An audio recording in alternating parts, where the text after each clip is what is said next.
El hueco en el muro. Por la red de la diversidad.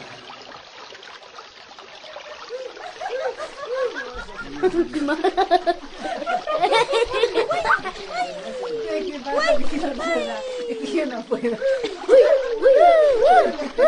Voy agüita de la altura, cuando ya te vas secando lloro. Y lo siento por mis plantas, ay qué pena voy sintiendo. Ay agüita de la altura, cuando ya te vas secando lloro. Y lo siento por mis plantas, ay qué pena voy sintiendo. Caguayuma todo el tiempo canta su gualina al viento. Por el manantial de Cuña, el consuelo de mi vida. Caguayuma todo el tiempo canta su gualina al viento. Por el manantial de Cuña, el consuelo de mi vida. Lagunita Pampacocha, como brillas con tus lindas flores y los dones que regalas al que sabe contemplarte. Lagunita Pampacocha, como brillas con tus lindas flores y los dones que regalas al que sabe contemplarte. Y hemos arrancado este segmento del Hueco en el Muro por Huaynatambo y por la Red de la Diversidad con una hualina, interpretación de la agrupación Huilcamayo. Una hualina que convoca, invoca, cuida, resguarda y protege al agua, a las aguas que nos acompañan en la regeneración de la vida, porque sin agua no habría vida. Esto parece una afirmación dicha cotidianamente, pero el tema es mucho más complejo. Más del 70% del planeta Tierra es en realidad agua, capaz que deberíamos llamarnos planeta agua. Entre el 45 y el 73% de nuestro cuerpo, de cada humano, eso es distinto en cada cuerpo humano, es también agua, es masa acuática, por decirlo de alguna manera, en nuestra corporalidad. Somos agua, sin agua no habría vida. Por eso invocamos a las hualinas y durante esta semana vamos a conversar sobre agua y a través de una hualina también intentaremos cuidar, regenerar, proteger, permitir que el agua siga fluyendo y haciendo vida. Presente no solo en el planeta Tierra, en el universo todo. Sin agua no habría posibilidad de vida. Chuni, Wakpacha chichalay kayuy, Wilka Angélica Intachaski, Tiwata, Iruiturus, Wilk Usika Sichay, Chichalay, Guayla, Guayna, y Chanucha Wakpacha chichalay kayuy, Nunchay. Un saludo cordial, hermano, y a todas las hermanas y hermanos que nos escuchan, ¿no? Yo soy de Iruiturus. Y bueno, en Iruito Urus hablamos la lengua Uru Uchumatapo, de la cual les he saludado. Nosotros vivimos en las orillas del lago, del río Desaguadero. Vivimos de la caza y de la pesca, ¿sí? Como en todo el mundo, pues lo que es el calentamiento global también nosotros estamos sufriendo, ¿no? Si bien antes había bastantes aves, bastante pescado, ¿no? Bastantes pescados, y hoy por hoy podemos ver de que ya ha bajado eso, ¿no? Puede ser también por la contaminación, pues desaguadero, bastante contaminación, entonces eso también afecta, ¿no? Yo pienso que para dar también un aliento, ¿no? Es decir, no, aquí estamos y todos podemos también luchar, ¿no? Por nuestra identidad, nuestra cultura, sentirnos orgullosos de la cultura que tenemos, ¿no? Y Angélica Inta, de la comunidad Iruiturus de nuestro país, de este pueblo ancestral, tal vez de los más antiguos que habitan el territorio de los Andes, nos ponía una problemática fundamental hoy: la contaminación, la evaporación del agua, un bien cada vez más escaso, pero al mismo tiempo un bien que está en toda nuestra vida. De eso podríamos hablar en conflictos que están atravesando a nuestro país permanentemente. Aguas contaminadas que evitan el riego, la producción de alimentos, que generan enfermedades, que generan contaminación, que afectan la reproducción de la vida de las familias y de las comunidades.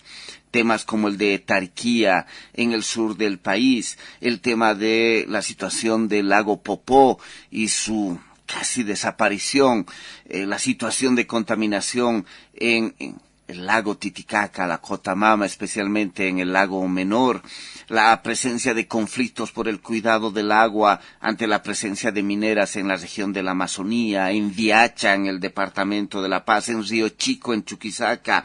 Volvamos a grandes extensiones de agua y de cuidado como la región de Tariquía, fundamental en la generación de lluvia, la situación del río Guadalquivir en Tarija, la situación de la sobrecarga de mercurio en ríos en los yungas de La Paz, en la región amazónica del Beni, de Pando, del norte paceño.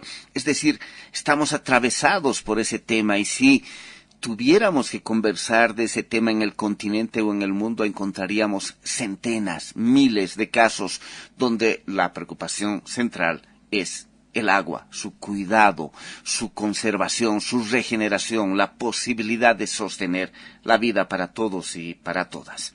Pero también el agua es un tema urbano. Así, por ejemplo, aparecía en uno de los relatos producidos en uno de los pretextos en Huaynatambo y en la red de la diversidad.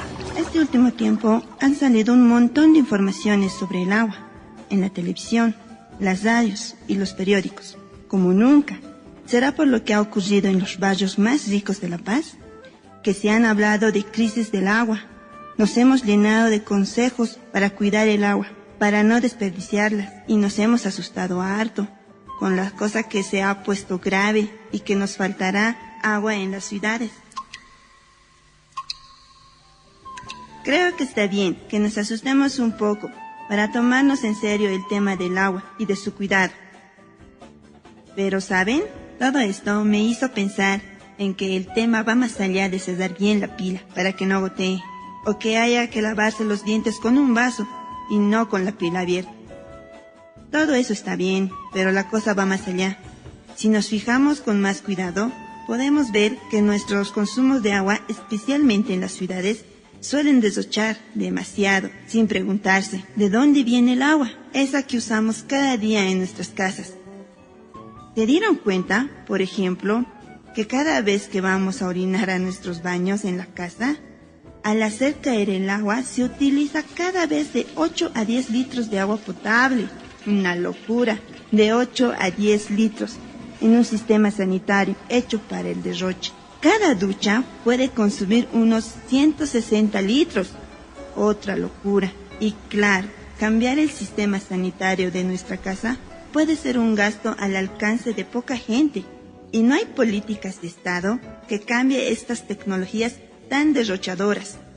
Y para el colmo, muchas personas se pelean para que las plazas estén llenas de flores y jardines, para que se vea bonita la ciudad. Pero como hay que cuidarlos bien, ni siquiera podemos entrar a esas jardineras a sentarnos y a compartir, mientras que si tuvieran plantas nativas o si hicieran chacras como en el campo, que dependan de las lluvias, podríamos criarnos más lindo con las guaguas jugando en el espacio verde, sin tanto derroche de agua, solo para ver de lejitos los jardines.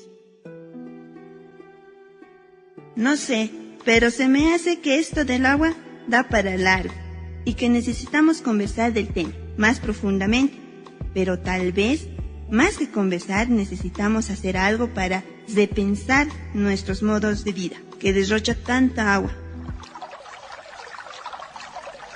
Y sí, el tema del agua es un tema más profundo. Necesitamos conversar y hacer cosas en torno al agua. Por eso vamos a conversar con Wanda Nogales, alguien que ha estado trabajando sobre el agua durante muchos años, con su vínculo personal con ella, pero también sistematizando estas conversaciones. Con ella hoy vamos a conversar sobre el agua, justamente. Muchas gracias por la invitación. Mi nombre es Wanda Ronnie Nogales García. Soy de Mina, Argentina. Bueno, yo soy investigadora social. Tengo estudios en licenciatura en turismo, posgrados en vivir bien, derechos humanos, racismo y toda forma de discriminación, geopolítica, vivir bien, Capañán. Es amplio, menciono eso por la amplitud del tema, no solo cultural, ¿no?, sino identitario también. El trabajo que vengo haciendo de cerca en relación a la madre agua es, creo que desde siempre, porque he vivido en Oruro y he visto todavía al lago Popó con una fuerte vibra, ¿no?, en todo ese territorio. Vibra porque se movía, había animales, tenía un color hermoso y era algo que lo veíamos de siempre, hasta que me ha tocado ver que ya no había nada, ¿no? Pero ya como un trabajo más que me ha convocado, digamos, a elevar la palabra, era que en el trabajo en la vicepresidencia con el tema de la Cotamama, ¿no? Todo un proyecto que se articulaba mediante una cumbre y una precumbre, una cumbre, para que logre salir varios adimentos jurídicos, medioambientales, de activismo, y también dentro de la Asamblea Legislativa toda una agenda para que pueda protegerse, para que se pueda resignificar y también y proteger, ¿no?, al lago Titicaca, que su nombre ancestral es Cotamama o Cutahuicha Chechila. También he ido trabajando luego de eso con los urus, los seres del agua, de una manera ya más cercana, con varios intentos de hacer varias cosas, ¿no? Porque la máxima problemática de ellos ya no es tanto el agua, sino ahora es la tierra como territorio, ¿no? También trabajar en un tercer encuentro que después de ese 20 años se ha logrado reunir. Son esfuerzos que parecen muy, muy superficiales, pero tienen un contenido muy poderoso en el sentido ancestral, también muy fuerte en el sentido de organización, y otro de reunificación, que es lo que más se tiene que entender en el trabajo con los seres del agua. Wanda, si bien el agua es parte de nuestro cuerpo, es la mayoría del planeta que denominamos Tierra, tenemos una relación cotidiana y nuestra vida, la vida toda depende del agua. Cuéntanos un poco qué es el agua. Una frase que me gusta de un investigador, Alok Jha, que menciona del agua que es la sustancia más extraña del universo. Eso ya no se limita en solo ser un elemento, ¿no? El agua ha estado en nosotros y en todo lugar, circulando a través de las rocas, animales, el aire durante millones de años. Inclusive, o sea, si tenemos la posibilidad de ahorita de tomar agua cercana, tiene por lo menos más de 1000 años de lo que ha ido rotando por todos estos seres que he ido mencionando. El agua no sigue pues las reglas formales de la química, ¿no? Como se conoce, como estos dos elementos muy ligeros como el H2O, ¿no?, que es que tiene dos moléculas de hidrógeno y uno de oxígeno. Me refiero a que no se puede decir muy ligeramente esto, porque con las temperaturas, las presiones y las reglas de la química, inclusive el agua debería ser un gas y no lo es, ¿no? Y esto se debe a que el agua tiene una molécula polar, es decir, que se contrapolan, digamos, estas dos cargas, porque el oxígeno está cargado es negativo y el hidrógeno es positivo. Esto hace que haya un hilo conductor entre el agua, ¿no? Inclusive se menciona que el agua llama al agua. Esto pasa, por ejemplo, en los acuíferos, ¿no?, que cuando hay líneas delgadas entre las rocas, la molécula se estira para conectar a la otra y seguir la corriente y ampliar, ¿no?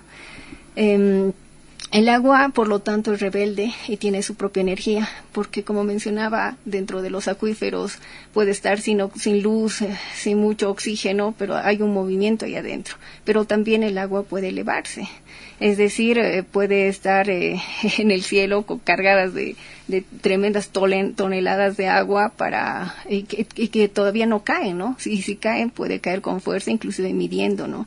Entonces, siempre están pegadas una a las otras estas moléculas, ¿no? Y por eso forman estos canales que mencionaba dentro de los acuíferos. Y lo mismo pasa en nuestro cuerpo, ¿no? Que igual se empiezan a llamar entre las moléculas para los distintos vasos sanguíneos, para el oxígeno, los nutrientes y todo con movimiento que llega hasta el cerebro y lo mismo. Y lo mismo pasa en las plantas. Bueno, es un ciclo hidrológico que pasa en nuestro cuerpo también en la tierra, ¿no? Por eso se conoce como el ciclo del agua.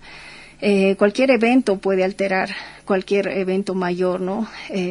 Porque en realidad estamos hablando de una realidad subatómica, pero también imaginémonos cuando se reúne todo para la potencia que tiene en el aire, en el momento de la evapotranspiración, la evaporación, la condensación, el agua que se contiene en la atmósfera. Es más, en este mismo momento estamos respirando aire y el aire nunca es seco, por más que estemos en el desierto, siempre tiene moléculas de agua, ¿no es cierto? Entonces el agua afecta todo lo que toca. Puede congelarse, puede condensarse, puede evotranspirar y por lo tanto eso implica que no solo son estados, sino que tiene influencia en el ambiente con el que se está desarrollando eso, ¿no? Y estos cambios físicos no solo afectan pues al medio ambiente, sino también a nosotros, por lo tanto afecta todo, al alma, al espíritu mismo. Y el agua pues tiene memoria, ¿no? En realidad retiene esta información en el ADN. Estamos en el agua desde que nos originamos. Estamos inclusive en otra gravedad. Nos cambia de gravedad el agua con el líquido amniótico. El líquido amniótico, cuando uno revisa, es por lo menos hasta los 3 a 4 meses más agua y sales, ¿no? Y son 9 meses que estamos al revés, que hasta filosóficamente nacemos rompiendo la fuente, ¿no? Somos seres que vivimos del agua, somos humanos, huma es también agua, ¿no? En nuestra cultura quechua. El agua, por lo tanto, tiene pues una energía, ¿no? Imagínate si retiene memoria, si se mueve, es rebelde, transforma. Y no es de ahora, sino está desde hace millones de años aquí. Tiene también una fuerza, ¿no? Y esta conduce electricidad por esa misma noción que yo mencionaba antes de que son moléculas polares, ¿no? Por ejemplo, tenemos una energía hidroeléctrica que puede generar electricidad. Por lo tanto, a mayor agua hay mayor fuerza, ¿no? Y eso pasa cuando también, así como puede generar vida, puede destruir el mundo. Entonces, el agua, no somos el único planeta con que tiene agua. En realidad, el agua es la segunda molécula más común del universo. Hay H2O, si se quiere hablar como un elemento, que está en cada objeto del sistema solar, ¿no? Inclusive, cuando iba revisando dónde se encuentra la mayor reserva de agua en todo el universo, no es el planeta Tierra. Está en un cuásar, ¿no? O sea, en la Tierra se estima que por lo menos tenemos más de 1.386.000.000 de kilómetros cúbicos de agua. Este cuásar tiene más de 140 billones de veces de agua más que los océanos. ¿Y los cuásar qué son? Son cuerpos celestes que son los más brillantes y los que tienen mayor energía en el universo. ¿Por qué? Porque están impulsadas por más de 20 millones de masas solares, o sea, no solo uno como nuestra Vía Láctea, y por lo tanto hay una potencia que se encuentra y expulsa una iluminación por el centro, ¿no? Galáctico, por lo tanto eso ilumina. Pero a la vez, como son los más brillantes y también con los de mayor energía, los cuásars son los más antiguos del universo. Son tan antiguos que ya no están. ¿Cómo podemos explicar esto? Cuando vemos un objeto a través de la luz, esa distancia del tiempo se necesita un punto A o un punto B. Por ejemplo, cuando veo la luna, que está a 384.400 kilómetros de distancia de la Tierra, le estamos viendo cómo era hace un segundo. Y si vemos el Sol, le estamos viendo cómo era hace 8 minutos atrás. Cuando vemos la estrella Alpha Centauri, más cercana a nosotros, la vemos como hace 4 años atrás. Y cuando miramos la Andrómeda, por ejemplo, la miramos como era hace 2,5 millones de años. Este cuásar, que tiene 12,000 millones de años luz, y que ya no lo vemos, o sea, está solo la luz, pero ya no lo vemos, o sea, y porque han sido formados durante la época del universo primitivo. Y cuando ya hablamos de tiempo, que estamos hablando de ese universo primitivo, entonces el agua proviene del espacio. El agua, según varias investigaciones, el agua habría llegado en forma de hielo en asteroides en la primera fase de la Tierra, que era la era precámbrica. La era precámbrica significa que era donde habitaban más los microorganismos, ¿no? Esto es más o menos a 4.6 millones de años atrás. Esto era justo antes de que la Luna se formara y el Sol se enfriara. Porque luego viene la paleozoica, que es donde están los peces, los anfibios, luego la mesozoica, donde están los reptiles, las aves, y luego la cenozoica, donde aparece el hombre. Entonces, cuando aparece el hombre, en varias culturas, siempre se maneja el tema del agua. Por ejemplo, cuando ya, digamos, entrando a este ámbito de las aguas primigenias, hablamos del Génesis de la Biblia. Cuando hablamos de la cultura babilónica, existe el relato de la creación de las 7 tablas sagradas, del Emuna Elish, donde dice que en el principio no existía nada excepto Apsu y Tiamat, que eran personificaciones masculinas, femeninas de las caóticas y amorfas aguas primordiales, que también sale de ahí. También si hablamos de la cultura de egipcia, se habla del Num. El Num es el caos acuático precreativo. También si hablamos de la cultura hindú, se habla del Prajapati, donde dice que nada existía, ni siquiera el universo. Este hecho causó una pena tan grande y tan honda que comenzó a llorar intensamente, ¿no? Porque no entendía qué hacía ahí y por qué de su existencia. Pero cuando ve el agua con esas lágrimas empieza a ver su creación. También se habla de los 5 soles de los nahuas, ¿no? Que es un proceso cíclico de destrucciones y reconstrucciones, ¿no? Donde cada era representado por un sol. Y estas 5 eras, digamos, siempre culminaba con un cataclismo que destruía a la humanidad, y casi siempre eran las aguas. Igual en Polinesia, ¿no? Se habla de la cultura Bari, que igual se crea de las aguas. En los Andes existe una ritualidad un poco más en Perú, que es la Pachatata y Pachamama, ¿no? Que una mauta, por ejemplo, decía, ¿no? Que los cielos son machos y la tierra es hembra. Por eso Pachatata y Pachamama, y de ahí sale también el hombre. Cuando vemos esto a nivel histórico, hablamos de la cronología Ostrom. Entre la cronología Ostrom, Guamán Poma y otros cronistas, si hacemos una tabla, hablan de los 5 soles, ¿no? De este periodo de 5 etapas que siempre se ha tratado de épocas de inicio de la vida y también de muerte, ¿no? Siempre en diferentes orígenes, ¿no? Esto no es solo cronología de Ostrom, que esta tabla lo hizo Vladimir Smith-Kolke en su libro Suyunpacha, el 2021, donde habla de una evaluación paleohidrológica del lago Titicaca, ¿no? Para entender sus niveles también. Esto comparado con la cronología de Guamán Poma, las escuelas complementarias también, de Fernando Montesinos, Martín de Miruja y también Baltasar de Salas.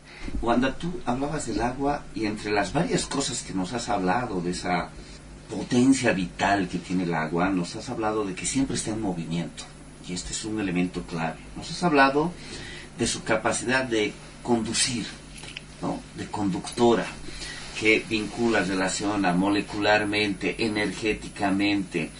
Al mismo tiempo que el agua se mueve, al mismo tiempo genera movimiento conduciendo cosas, pero conduciendo esos otros elementos de la vida los vincula. Tiene un rol vincular al parecer muy potente, y hablabas que genera energía, ¿no? Y hablabas cómo puede haber toneladas de agua en las nubes arriba y se mueven y producen los lluvias. O estaba pensando en los ejemplos que ponías en los monzones tropicales, ¿no? Del desierto, que movilizan toneladas y toneladas de agua en zonas desérticas y secas vistas desde el planeta, y que después descargan agua y producen fuentes de agua en pleno desierto, pero con cantidades increíbles de toneladas de agua. Pero además todo eso vinculado a una noción de ciclo que me parece notable en términos de los llamados ciclos del agua, y eso nos permite estar bebiendo aguas que tienen millones y millones de años de historia y de memoria cargada, ¿no? Hablabas de la memoria del agua. Todo esto que nos colocabas entre muchos otros elementos, ¿qué nos desafía a pensar volviendo a la pregunta inicial, ¿qué es el agua? ¿No?